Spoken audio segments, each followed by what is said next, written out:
fearless revolutionary of India's freedom movement, was a prominent nationalist and a member of the Jugantar group.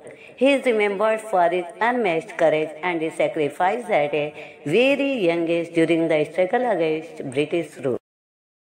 Kanhai Lal was born on 13th August 1888 in Chandannagar, West Bengal.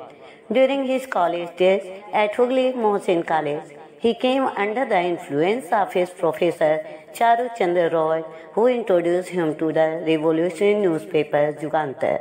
Through this, Kanhai Lal became deeply involved in the Indian independence movement. In 1908, after the Muzaffarpur bomb attack aimed at the British magistrate Douglas Kingsford, the British arrested many revolutionaries in what became known as the Alipur bomb case. Kanhai Lal was one of them.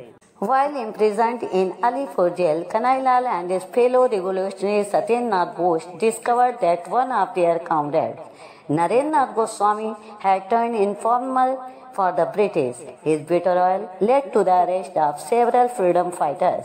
Determined to protect the movement, Kanhai Lal and Satyendranath decided to eliminate the traitor. Feigning illness, they managed to get admitted to the jail hospital.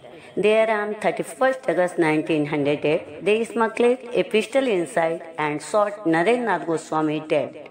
The act sent shockwaves across Bengal and inspired countless youths to join the revolutionary cause. Kanhai Lal was tried for murder and sentenced to death. He refused to appeal or show any regret, saying only that Goswami was a traitor to the nation.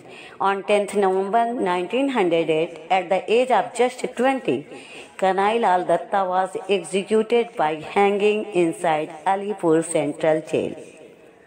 Kanhai Lal's bravery, conviction and sacrifice made him a legendary figure of India's independence movement. Even today, he is remembered as a symbol of fearlessness and patriotism, a young revolutionary who chose death over dishonor. Jai Hind, Jai Bharat.